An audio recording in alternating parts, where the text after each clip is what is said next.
Aspirants, my dear friends, how are you all. तो आज लेके आ गई हूँ इस लेसन पे कॉन्सेप्ट बेस्ड क्वेश्चंस, ठीक है ना। और वो भी मोस्ट अप्रोप्रिएट वर्ड ढूंढना सीखेंगे और कैसे फिल इन द ब्लैंक को हम लोग करेंगे वो भी सीखेंगे। तो चलिए बने रहिए इस छोटे से लेसन पे, बिना समय को गवाए बहुत ही कम समय में कुछ इंपॉर्टेंट क्वेश्चंस को डील करते हैं और कॉन्सेप्ट्स को क्लियर करते हैं, ठीक है ना। इंस्ट्रक्शन को सबसे पहले पढ़ेंगे, जैसा कि मैं हमेशा कहती हूँ, do not forget to read the instructions clearly and properly. Okay, select the most appropriate word to fill in the blank. देखिए 4 ऑप्शन में एक ऑप्शन तो अप्रोप्रिएट वर्ड होगी, तो उसे हमें सिलेक्ट करना है और करेक्टली उसे अपने आंसर को बनाना है। It was dash unique opportunity for me. ठीक है, क्लू को ढूंढ लेते हैं। The clue is unique. ठीक है, कैसे मैम आपको पता चला कि यूनिक ही अपना क्लू होगा? क्यों नहीं पता चलेगा, ऑप्शन बता रही है ना आपको। ए क्या है? ए, एन, द, मोस्ट, सब क्या है? डिटर्मिनर्स है भाई। ठीक है, और छोटे से आप लोग पढ़ते हुए आ रहे हैं, ए, एन और द क्या होता है? आर्टिकल होती है, राइट। तो यूनिक, जब हम लोग यूनिक को प्रोनाउंशिएट करते हैं, मतलब जब हम लोग उच्चारित करते हैं यूनिक, तब देखिए ई और यू का यूज होता है, राइट, इन साउंड।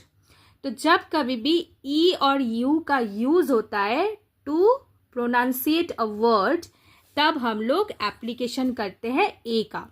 ठीक है, ऐसे तो ए, ई, आई, ओ, यू, इससे कोई भी वर्ड शुरू होती है तो लोग कह देते हैं कि एन को यूज करो। सही बात है, लेकिन दिस इज द एक्सेप्शन। ठीक है, ये एक एक्सेप्शन है, और क्यों है ये भी मैंने आपको यहाँ पे बता दिया है। तो इसका आंसर क्या बनेगा फिर? It was a unique opportunity for me. Clear? Concept clear है ना? लिखने की दरकार नहीं है, स्क्रीनशॉट ले लो। अगर नोट बना सकते हो तो बना लो। Moving to the next question, how beautiful the flower dash.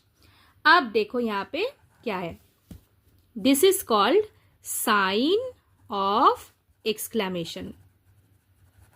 हर चीज को देखो, आपको सीखना ऐसे है ना कि आप कॉन्फिडेंट रहो। ठीक है ना, आप एक आंसर करो तो आपके माइंड में एक होता है ना, कॉन्फिडेंस होना चाहिए कि ये मेरा आंसर बिल्कुल सही है। ठीक है, ऐसे करके पढ़ाई करो। देखो, तो जब कभी भी हम लोग सेंटेंस, फिर क्या हो गया? एक्सक्लेमेटरी सेंटेंस हो गया। तो इतना आपको नहीं याद रखना है, मैं बस बता रही हूँ ताकि आप जो छोटे जब थे, जब आपने सीखा होगा तो उसको आप रिमाइंड बैक कर सको, तभी मैं इतना बता रही हूँ।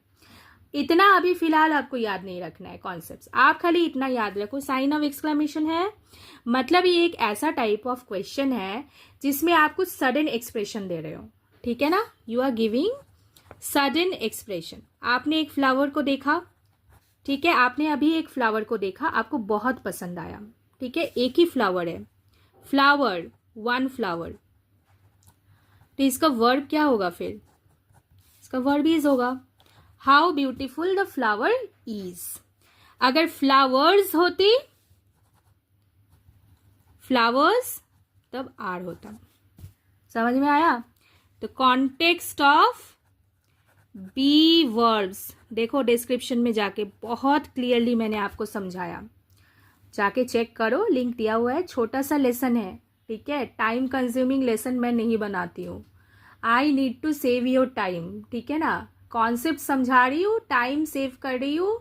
आपको इतने सारे देखो, जाके दिए गए प्रैक्टिस सेट से देखो, जाके सीखो, ठीक है ना।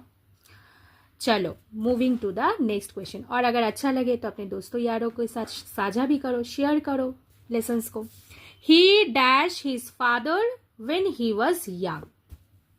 ठीक है, क्लू देख लेते हैं।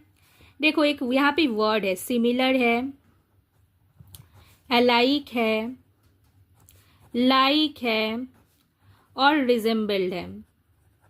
ठीक है, देखो मैं ऐसे करके आपको इसीलिए सिखा रही हूँ ना, ताकि जब कभी भी आपको कुछ टेढ़ा क्वेश्चन मिल जाए या फिर आपको कुछ ऐसा क्वेश्चन मिल जाए जो आपको लगे भाई अब इसको कैसे हैंडल करें, ठीक है, तो कैसे करोगे वो बता रही हूँ ना। देखो, तो देखो लाइक मतलब एक टाइप का, अलाइक, सिमिलर, ठीक है। तो मतलब यहाँ पे फिर क्या हो रहा है, इनका इनके फादर के साथ कुछ तो तालमेल बैठ रहा है, ठीक है, ये समझ में आ गया। तो ये बताया जा रहा है कि ये व्यक्ति जब यंग थे तब, अब लाइक मतलब होना, सिमिलर मतलब एक जैसा होना, मतलब दिखना, ठीक है, किसके साथ एक जैसा दिखना, फादर के साथ। तो ये हमारा करेक्ट वर्ड क्या होगा, रिजेंबल्ड। रिजेंबल्ड, देखो ईडी है मतलब पास्ट टेंस, चलो टेंस भी बता दिया, ठीक है। और ये भी एक इंडिकेटर है, ठीक है, ये भी एक इंडिकेटर है पास्ट का। समझ में आ रही है आपको। तो he resembled his father when he was young, मतलब जब ये यंग थे तब ये बिल्कुल अपने फादर जैसे दिखते थे। तो ये समझाया जा रहा है। तो resemble is a perfect word. आपको बोला गया ना अप्रोप्रिएट वर्ड ढूंढो, नहीं तो हम लोग वर्ड सिमिलर कर सकते थे, मतलब एक जैसा, ठीक है, लेकिन हम लोगों ने एक जैसा मतलब वर्ड सिमिलर ना करते हुए इसको क्या किया, रिजेंबल्ड किया। He was similar.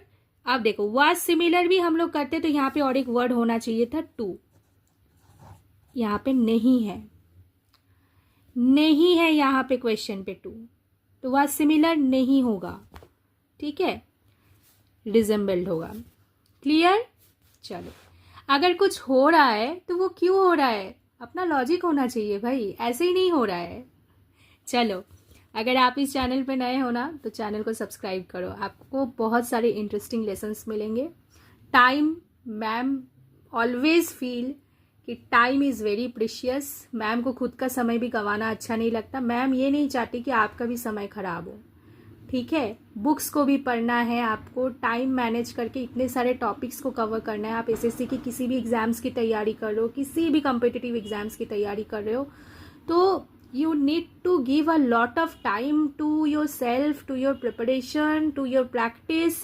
क्या क्या करोगे, कितनी देर तक आप देखोगे, कितने ही कम समय में आपको कितना एफर्टलेसली मैं कुछ क्वेश्चंस करा सकती हूँ। I always use to think that, okay, from my side.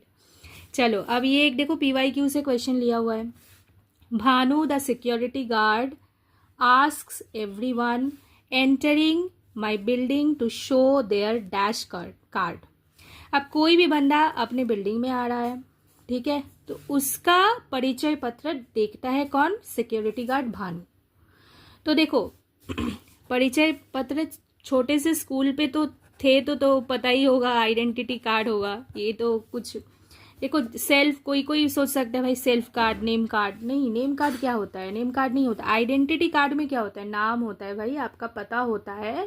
Identity card कुछ भी हो सकता है, it can be your voter ID card, it can be, उसमें तो आपका एड्रेस भी दिया रहता है, राइट। तो देखो आइडेंटिटी कार्ड मतलब मोटे मोटे तरीके से जो आपका परिचय, मतलब आप कहाँ से बिलोंग करते हो, आपका फादर नाम क्या है, या फिर मदर का नाम क्या है, आपका एड्रेस क्या है, आपका एक फ़ोटो भी होता है, तो ये चीज़ होता है आइडेंटिटी कार्ड। तो ये बन जाएगा यहाँ पे अप्रोप्रिएटली, ठीक है ना। चलो, अगर आपको अच्छा लग रहा है ना, do like, share and subscribe, okay. Comment भी करो, मुझे पता चलेगा कि आपको कैसा लग रहा है, ठीक है। He generally avoids arguments as he is dash by nature. अब देखो ये भी PYQ से लिया हुआ है, 4 वर्ड आपको दे दिया गया, आपको अप्रोप्रिएट वर्ड ढूंढना है। अब देखो आर्ग्यूमेंट को कोई बंदा अवॉइड करता है, इसका मतलब क्या, वो बंदा बहुत क्या होगा, शांति प्रिय होगा, मतलब उसको आर्ग्यूमेंट पसंद नहीं है। आर्ग्यूमेंट होगा मतलब क्या, दोनों तरफ से बात बढ़ेगी, आवाज़ निकलेगी, लाउड हो सकता है कोई, ठीक है ना। तो आर्ग्यूमेंट को अवॉइड करने वाला बंदा क्या होगा, फिर पीसफुल होगा, ठीक है, पीसफुल। अब पीस का मतलब तो आपको पता होना चाहिए ना, पीसफुल, काम, ठीक है, क्वाइट, चलो, कामनेस, ओके। चलो, moving to the last question. The soldiers fought dash courage at war, ठीक है। अब सोल्जर के पास तो ब्रेवरी, ये तो एक क्वालिटी है, करेज भी होना एक क्वालिटी है, ठीक है। अब सोल्जर ने फाइट किया था, मतलब फॉट मतलब फाइट किया होगा वार पे, किस चीज के साथ, करेज के साथ, ठीक है ना। तो इसका अप्रोप्रिएट वर्ड क्या होगा, विथ, ठीक है, विथ करेज। समझ में आया आपको। तो ऐसे और लेसन्स पाने के लिए अगर आप इस चैनल पे नए हैं तो चैनल को सब्सक्राइब करिए, अच्छे से सीखिए। काफ़ी सारे प्रैक्टिस सेट्स दिए हुए हैं, देखिए प्रैक्टिस सेट्स आप देखिए, क्योंकि प्रैक्टिस के थ्रू से मैं आपको कॉन्सेप्ट समझाती हूँ, ठीक है। तो मुझे लगता है कहीं ना कहीं ये आपको बहुत अच्छी तरीके से मतलब एक क्लैरिटी देती है कि ठीक है एक ऐसा क्वेश्चन बन सकता है, या फिर ऐसे क्वेश्चन से हम लोग इसको ऐसे डील कर सकते हैं, ठीक है ना। तो बने रहिए, जुड़े रहिए इस चैनल के साथ, सीखिए, अपने प्रिपरेशन को वैल्यू ऐड करते रहिए। Take care, stay positive, stay fit and fine. Thank you.